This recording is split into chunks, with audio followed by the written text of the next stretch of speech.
What's going on, YouTube? This is SG1 Sports, and you're watching our Big Ten channel. We're going to preview the 2024 schedule here for Rutgers. As before we get to that 2024 schedule, let's look back at 2023. Here was the schedule from last season for Rutgers. Of course, having to play in the Big Ten East is always going to make it difficult. They had to play Michigan, had to play Ohio State, had to play Penn State, also had to play Iowa out of the West. So you're talking about the best team out of the West. Played Virginia Tech in the non-conference. They were able to win that game. Also played Northwestern, who turned out to be pretty good. So this was a really difficult schedule last season. It gets a lot easier. Also had to play Wisconsin. So you could even say maybe they played the three best teams out of the West, plus all those teams in the East.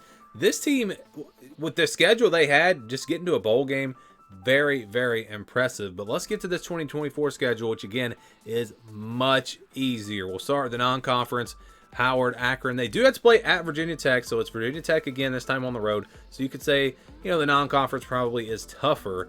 It's really about the same, but again, just having to play that game on the road. But it's the conference schedule that's a lot easier. They get Washington at home, Wisconsin at home, UCLA at home, Minnesota and Illinois.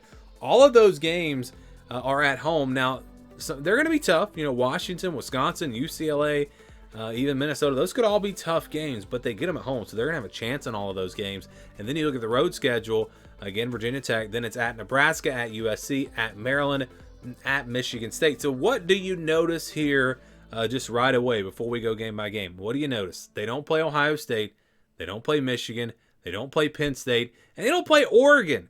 Also, don't play Iowa. I mean, this is a really favorable schedule, but it's also, there's a lot of games here that they could lose as well. But we'll start, with Howard August 31st, home game, and Akron on the 7th. So it starts off with two pretty easy games. And then they get a very early bye week before going on the road to play Virginia Tech. So they're going to have extra time to prepare for Virginia Tech, but that will obviously be a very tough game. Virginia Tech has a lot coming back. It's a tough place to play. So that's going to be a really tough one for Rutgers. They'll play Washington at home the next week on the 28th.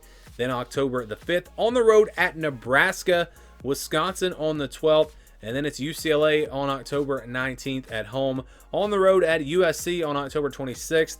And then they'll play Minnesota after a bye week. So we've noticed this with a lot of teams in the Big Ten.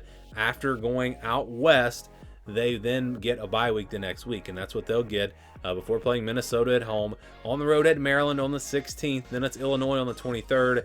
And they close things out with Michigan State on the road November 30th. So again, it's kind of you say it's an easy schedule, but for a team like Rutgers, yes, it's easy because they don't have a lot of games. Like, they don't have games on the schedule, maybe any games where you'd say they've got no chance. I mean, is there a game here where you're going to say Rutgers has no chance? I don't think so. I think they've got a chance in pretty much every game that they play. But are there a lot of easy wins? No. You got Howard and Akron. That's about it. So it's probably going to come down to a lot of close games for them, and games that could go either way. But again, it is a much, much easier schedule than what they faced in 2023.